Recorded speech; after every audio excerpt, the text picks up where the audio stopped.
Hey everybody, welcome back. So I'm sure you all know by now, we have finished the Long Travel RS1. So what I'm gonna do now is I'm gonna take you back to the beginning of everything. I'm gonna show you guys the steps that we went through to make this machine what it is today. Make sure you guys take a second and hit the like button if you haven't already. Make sure you share this stuff with your friends. And for those that are interested, make sure you hit that become a supporter button. Stay tuned and enjoy the show. Yo, what's up everybody? Alright guys, so we're going to get to work on this thing. I've got the whole front end dismantled, taken apart, basically got it to the point where we can get started on this. So I'm going to get the A-arms over here. I've got some new ball joints I'm going to put in there, so I'm going to make sure that those A-arms have the new kryptonite ball joints before they ever go on the machine. We're going to take the A-arms off first. Then what we'll do is that'll give us plenty of room to where we can start working on taking off the tie rods. I'll be building my own tie rods for this whole shindig, and we'll cross that bridge when we get to it. Alright guys, so we're going to go ahead and start on the driver's side first. The easiest way to do this is to just know the components that you're going to be keeping, right? So we'll just go ahead and take the whole brake assembly off. I've already got the Turbo S brake lines installed on this. They've been installed for a while. We'll be leaving all of the brake assembly pulled off to the side. We'll disconnect the tie rod, then we'll disconnect the upper and lower portion up for the ball joints and release the bearing carrier. Take off the castle nut, obviously. Pull the whole hub or rotor off. Then what we'll do is we'll unbolt the shock, lift it up, disconnect our A-arms, uppers and lowers, then we'll pull our axles out. Then I'll show you how to do the tie rods. Step by step.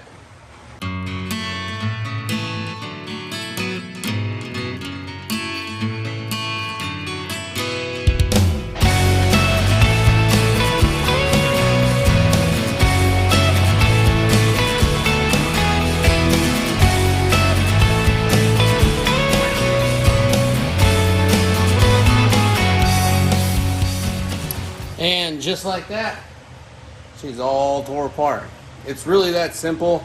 I know that all played in time lapse, but there's really not a lot to it. Just a few bolts. If you kind of go in the correct order, it's a lot less of a pain in the butt. And if you've seen that I bounce back one side to the other, it keeps you from forgetting steps. And then you're only going back and forth with one tool in your hand. So now what we're gonna do is I'm going to pull these boots back and expose this ball joint, or this inner tie rod, I should say. All right, guys, so I went ahead and I pulled the boot all the way back. Let's see if we can get this steering rack pulled all the way over here. Oh, there we go. All right, so now we got this inner tie rod joint. It's bolted up to the steering rack. There's some little slots right here. You can put a big old crescent wrench on there if you want, but considering we're not going to use these anymore and I don't really see any damage being done when you do it, I just use a set of channel locks right around the round part here and just give her the old death grip, give her the old monkey, give her the old twist. Oh, dick twist! Grab the round part, give it a little twist. Bam. Simple as that. Bam. All right, so now what we're gonna do is we're going to start putting on the A-arms from the Turbo S. The first thing I'm probably gonna have to do is drill out all the holes, because the A-arms for the RS1 take 10mm bolts, and the A-arms for the Turbo S, they take 12mm bolts. Speaking of bolts, that's something I didn't even think about. Okay, let's get to it. I'm going to get to this frame, getting the holes drilled out, but I also need to make sure that I don't forget to go get hardware, because I didn't get hardware for the damn A-arms yet. So here we go. That actually went together pretty easy, guys, not going to lie. So we've got everything on the passenger side mounted up. Now what we got to do is get the driver's side taken care of. The last thing I'm going to do is mount this front plate back in place. I'm going to figure out how much spacing I need and what have you, just to make sure that it's aligned as good as we can get it, because we don't want any sort of binding with the geometry or anything. We want the A-arms to fit just as if they were on a Turbo S. So stay tuned. Shouldn't take me too long. We're gonna go to dinner. Then when I get back, I'm gonna throw this other side together and should be good to go. All right, so we've got the right side and the left side on. Everything is snug down and tight. Everything articulates super nice, just as if it was from the factory. No problems. Same for the lowers. Everything works good. So what we're gonna do now is we're gonna put our bearing carriers on. We're gonna put our brakes on, our hubs on. Basically gonna get everything kind of situated so that way we can get the A-arms up and we can start doing our alignment. Once we get that squared away, we're gonna do our alignment, and then we're gonna take our measurement and we're gonna start cutting our bars for these tie rods. We're gonna make these tie rods right here in the garage. I'm gonna do them by myself, by hand, the old-fashioned way. So stay tuned. Should be interesting, to say the least. All right, guys. Well, we just got everything bolted up. I literally just put the axle in. I haven't even put on the castle nut yet.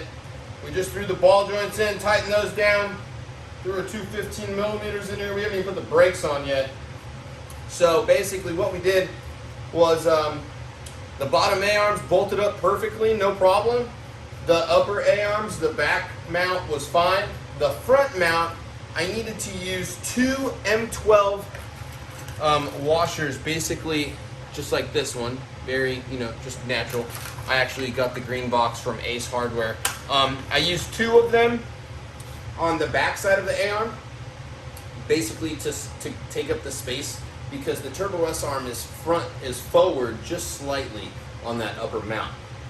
This whole upper plate here, these 4 bolts, you actually take this whole plate off while you're mounting the A-arms. That allows you to get everything kind of lined up and what have you. Then you could put your front plate on at the end and bolt everything up and see how it appears. Then you can get an idea of how many spacers you need. Basically what I ended up doing was using 2 spacers on the back side of the A-arm and 2 spacers behind each one of these 4 bolts. You can actually see the little corner of it poking out right here. Hopefully you can see that on the camera. And yeah, so pretty straightforward from here on out. Basically we're just gonna check the articulation and make sure nothing's really binding. And I don't think we'll have any problems. That's pretty spot on if you ask me. So we'll go ahead and press on. I'll get these brakes mounted up, get the passenger side mounted up, and we'll work on towards getting this machine kind of positioned down on the ground a little bit, because I'm gonna have to get the alignment situated and then get the steering rack centered so that way we can take our measurement for our tie rods. Just like that, we back on the ground. So I don't have any tie rods in this thing. We're still gonna have to get those put together. I've got it like basically sitting how I want it on the ground. I'm actually pretty happy with the way the ride height is. A little bit up in the front is okay for me because we don't run a front sway bar. So all I'm gonna do is basically get the alignment done on this thing, put my hardware in place, and then I'm gonna take a measurement. Then I'm gonna be cutting this aluminum stock and seeing if we can't get some tie rods made. Wish me luck. Well guys, it's the next morning. We're gonna get started on these tie rods. I've got the alignment set up. Basically, I just got everything situated and straightened up. I utilized these 2 little bolt holes. I measured from here straight out to the rim. I made sure that this distance and that distance was identical. At the same time, I made sure that the separation in the front of the tires was just about 3/16 toe out compared to the rear. So we got our alignment done. We got the steering wheel centered. Now what we're gonna do is put our hardware inside of the steering rack. You can see our inner ball joint there. That's gonna be mounted there. Then we're gonna come over here to the outside and we're gonna mount the stud on that piece. Then we're gonna put our heim joint in. At that point, we're gonna take a measurement. Once we take the measurement, we'll start cutting the material. We'll skip ahead. All right, so now that we've got our inner ball joint there, we've gone ahead, we've got our outer heim joint there. We're just gonna measure from this point. So what I did was, if you look closely, you can see I can take this, back it all the way out, and then take my measurement from inside this nut. But that won't give me any adjustment. That'll make the rod as long as it can be. I can't go any shorter.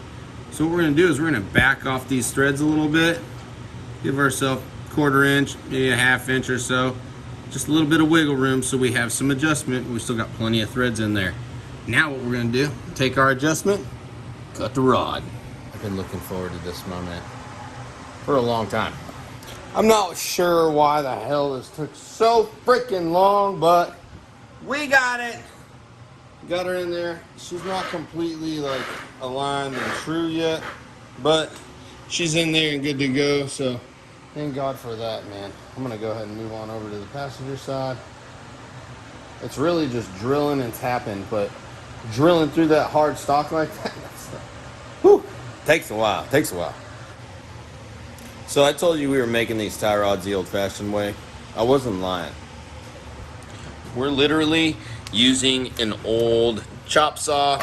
This blade is made for cutting aluminum. This stuff actually cut right through this stuff like butter. We come over here. I'm literally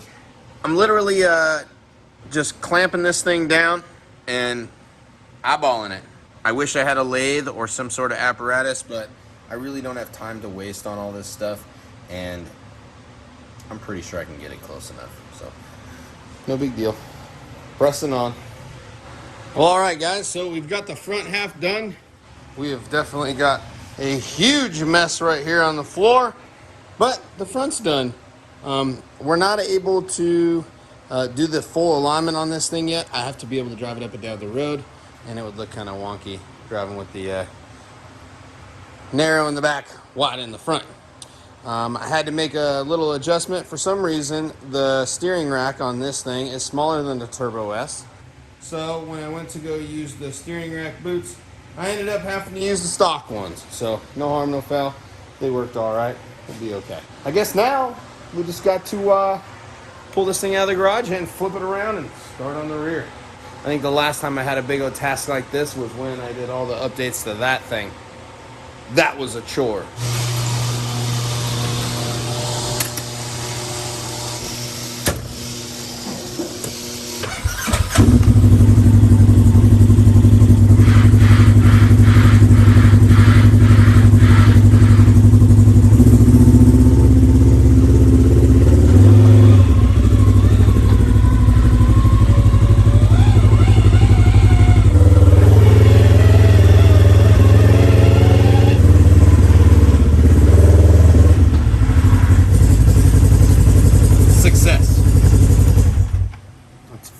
So exciting. It's like uber exciting. We're definitely gonna have to put the front end of this thing up because it is nose down like crazy, but it's all right because now that we've got the front on, you can see how low it sits. We'll get that fixed up when the time comes. Ooh boy. Now we can do the rear. Yo, yo, yo, what up everybody? How's it going? It's part 3. Got all these lights turned on. So, we got the front end done. It's all good. Now we got to move on to the back. This should be pretty straightforward. You know, everything should pretty much bolt in for the most part. We're going to go ahead and pull all these little screws out for the brake lines. Pull this little cover off. We're going to get the whole trailing arm pulled off. Then what we're going to do, prior to taking these trailing arms off, I'm going to get them up pretty much level and get an idea of what kind of angle we're working with. So that way I have an idea of how my alignment needs to be, because I have to make these radius rods from scratch. Basically, we got some metal here. We're going to cut it up, drill, tap. I don't have a lathe, so we're just eyeballing it. It's whatever. It's going to work. These bad boys are 18 millimeter. Top and bottom. Sway bar links removed. Now on to pulling the brake calipers off, pulling the rotors too. All right, so we basically got everything disconnected now. We've got the trailing arms basically just sitting there. All we've got to do left is pull out the axles. The good thing is that this is pretty much a brand new machine, so the front 2 axles came out really easily. Hopefully these ones do as well. The next step that we're going to be doing is pulling out the spherical bearings inside of the trailing arms. once we pull these trailing arms off, we're going to have to transfer the bearings over to these Turbo S arms, and then we're going to mount the bearing carrier to the Turbo S trailing arms themselves. There's going to be a little bit of drilling that's required for that, but nothing to be afraid of.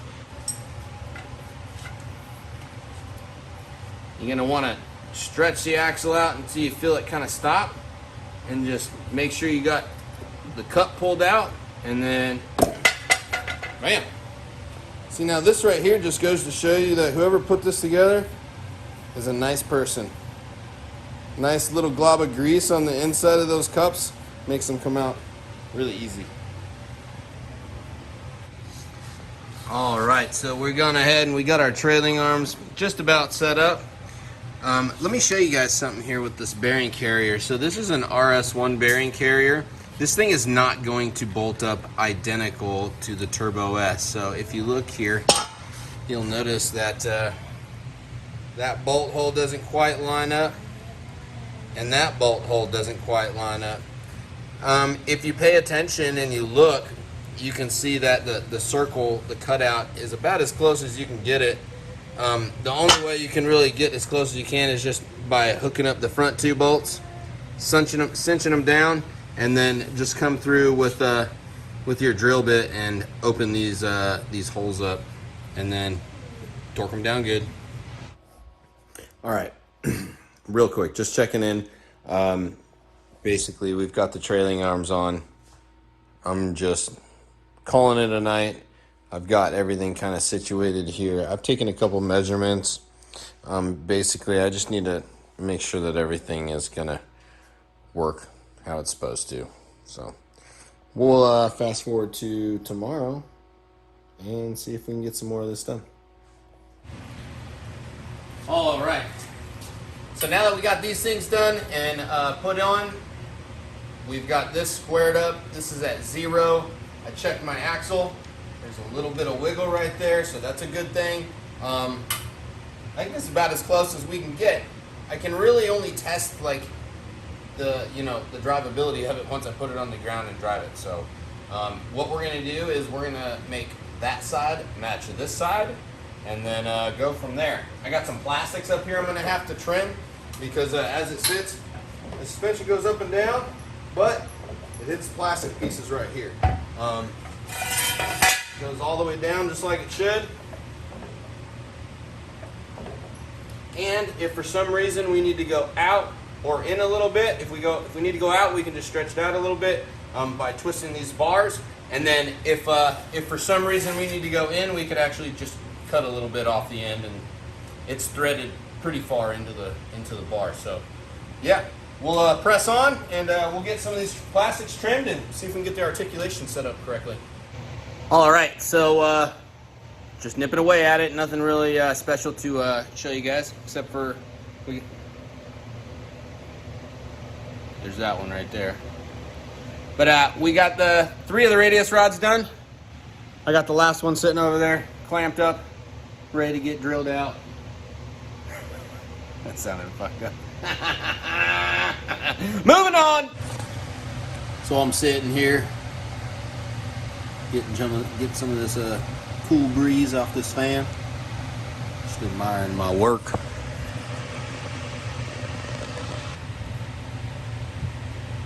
Admiring that too, but I got one more to go. One more, and then I think I'm gonna make some sway bar links for the old sway bar. I got a couple chunks, a couple heim joints left. Oh my goodness! You know what, guys?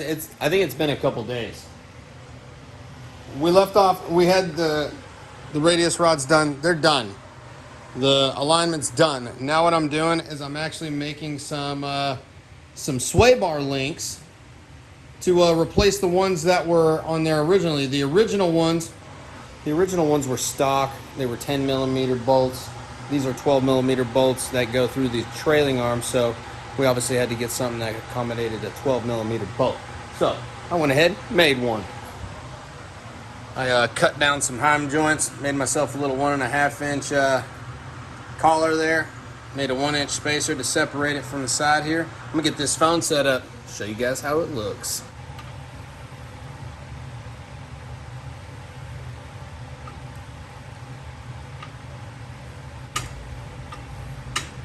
That's what we're looking for. Once we clear these plastics out, we'll be able to go up even farther.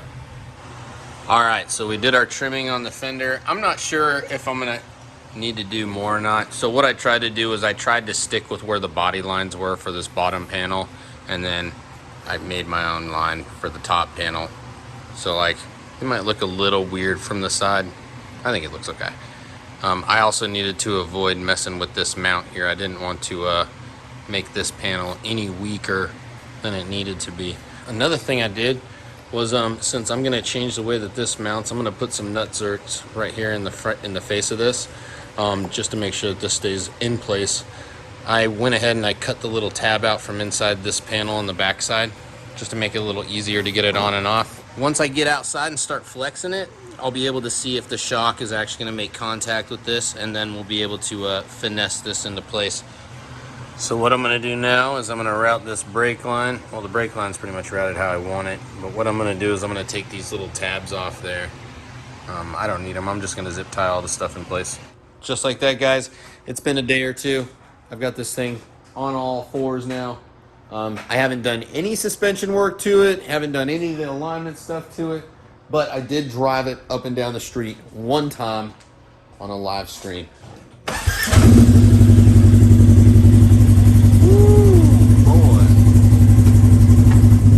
Got our electronic sway bar in there, so that way we can get all the body roll and the articulation that we need. And then we got the sway bar on for all the stability. Got ourselves a set of Click 6 harnesses in here. This is the same thing that I run in the Bounty course machine. Those Chupacabra mirrors, by the way, I just put them on straight out of the box. I tightened this side and it did perfect.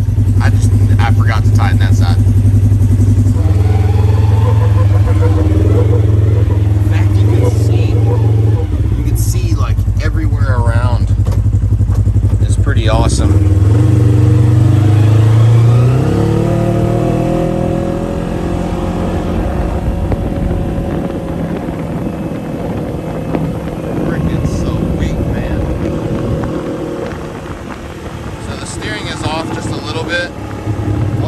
Fix that.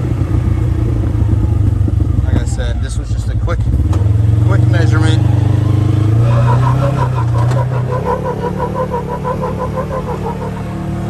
So much grippiness. These brand new tires.